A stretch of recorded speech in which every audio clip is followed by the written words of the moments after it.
Duel gaji Marc Marquez dan Francesco Bagnaia di Ducati MotoGP 2025.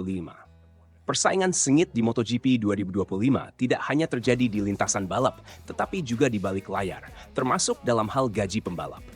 Salah satu topik menarik adalah perbandingan gaji antara Marc Marquez dan Francesco Bagnaia, dua bintang utama yang kini berada di tim Ducati.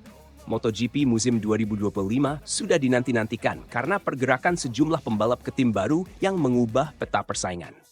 Salah satu transfer paling mencolok adalah Marc Marquez, yang kini menjadi bagian dari Ducati setelah berpisah dengan Repsol Honda.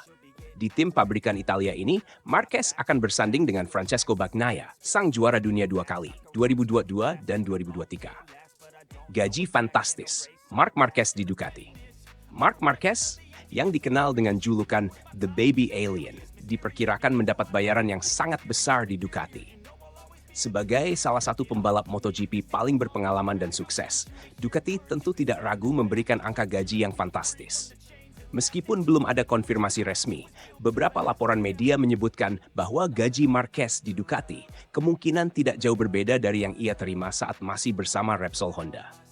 Sebelumnya, Marquez dilaporkan memperoleh gaji pokok sebesar 12,5 juta euro, sekitar 11 miliar per musim. Jika performanya konsisten dan ia berhasil menyelesaikan semua balapan dengan gemilang, angka tersebut bisa meningkat hingga 24,4 juta euro, sekitar 411 miliar. Angka ini tentu mencerminkan status Marquez sebagai salah satu ikon MotoGP yang memiliki daya tarik besar baik di lintasan maupun dalam dunia pemasaran. Pendapatan Francesco Bagnaia yang lebih dulu bergabung dengan Ducati juga tidak kalah dalam hal pendapatan. Dengan gelar juara dunia yang diraihnya pada 2022 dan 2023, Bagnaia memiliki posisi yang kuat di tim.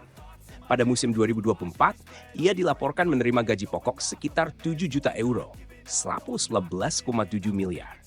Jika berhasil mempertahankan gelar juara dunia, pendapatannya bisa meningkat hingga 10 juta euro, 189 miliar per musim. Namun, nilai kontraknya untuk musim 2025 belum diumumkan secara resmi. Ada kemungkinan besar gajinya akan mengalami kenaikan, mengingat kehadiran Marc Marquez di Ducati yang bisa memacu persaingan internal sekaligus mendongkrak ekspektasi performa tim. Persaingan dua bintang besar, keputusan Ducati menduetkan Marquez dan Bagnaia adalah langkah strategis untuk mendominasi MotoGP 2025. Di satu sisi, Ducati mendapatkan keuntungan dari pengalaman dan mental juara yang dimiliki Marquez. Di sisi lain, Bagnaia adalah pembalap muda yang telah membuktikan dirinya sebagai salah satu talenta terbaik saat ini. Persaingan antara keduanya tentu akan menarik perhatian, baik dalam hal performa di lintasan maupun posisi mereka di dalam tim. Selain itu, perbedaan angka gaji antara Marquez dan Bagnaia juga menjadi sorotan, mengingat kedua pembalap ini memiliki reputasi yang luar biasa di dunia MotoGP. MotoGP 2025 tidak hanya menjadi ajang pembuktian bagi Ducati sebagai tim terbaik, tetapi juga arena bagi dua bintang besar ini untuk menunjukkan siapa yang benar-benar layak menjadi yang terbaik. Dengan gaji fantastis yang mereka terima, keduanya diharapkan memberikan performa terbaik yang musim ini.